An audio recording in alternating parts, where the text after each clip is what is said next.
कर्म ही पूजा है। पूजा के साथ साथ कर्म सबसे बड़ा धर्म भी है। धर्म और कर्म की बात निकली तो मुझे एक कहानी याद आ गई। किसी नगर में सफलदेव नाम का एक बहुत बड़ा व्यवसायी रहता था।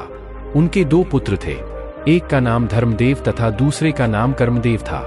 जैसा नाम था वैसा गुण। धर्मदेव किस्मत पर पूर्ण आस्था रखते हुए हमेशा कर्मकांड एवं उपासना में मग्न रहा करता था, जबकि कर्मदेव अपने पिता के जैसा परिश्रमी था।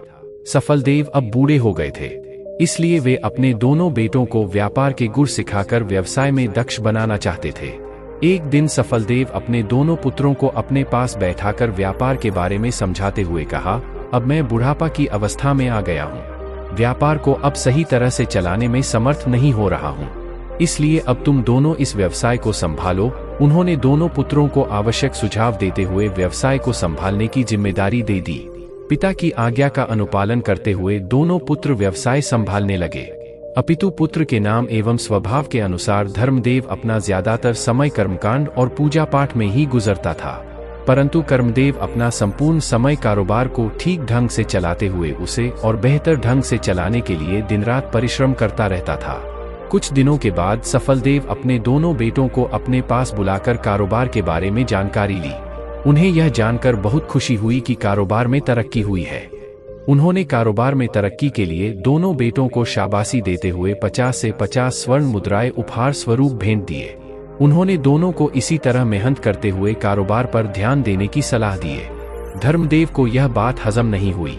उसने अपने पिता से कहा, व्यवसाय में उन्नति मेरे दिन रात के ईश्वर में आस्था का परिणाम है, इसलिए मुझे सबसे ज्यादा स्वर्ण मुद्राएं प्राप्त करने का हक है। सफलदेव ने उसे बैठकर शांति से समझाते बुझाते हुए कहा, केवल पूजा पाठ और कर्मकांड ईश्वर में आस्था रखने से कारोबार या अन्य किसी भी काम में सफलता प्राप्त नहीं होती है। जीवन में सफलता और उन्नति करने के लिए परिश्रम अर्थात कर्म को करना ही पड़ता है। साथ ही कर्म ही इंसान के लिए बसे बड़ा धर्म है। धर्मदेव को पिता की यह बात अच्छी नहीं लगी। वह कोई भी बात सुनने और समझने के लिए तैयार नहीं था। वह अपने पैतृक जमीन जायदाद एवं कारोबार के बंटवारे पर अड़ गया। काफी समझाने के बाद भी धर्मदेव नहीं माना। अंततः सफलदेव को दोनों बेटों के बीच बंटवारा करना पड़ा। अपने भाग्य पर भरोसा करने वाला धर्मदेव अपने आदत के अनुसार अपने कारोबार को कर्मचारियों के भरोसे छोड़कर पूजा पाठ और उपासना में लीन रहने लगा। दूसरे तरफ अपने कर्म पर विश्वास करने वाला कर्मदेव व्यवसाय को बढ़ाने के लिए दिन रात मेहनत करने लगा।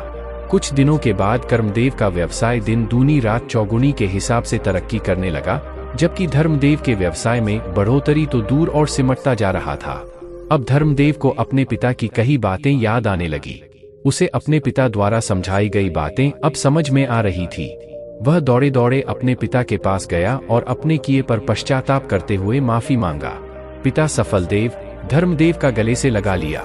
वे दोबारा धर्मदेव को समझाते हुए कहे, सिर्फ कर्मकांड करने से ही सब कुछ नहीं होता। व्यक्ति को जीवन में उन्नति और सफलता प्राप्त करने के लिए पूजा पाठ के साथ साथ परिश्रम के साथ कर्म भी करना पड़ता है।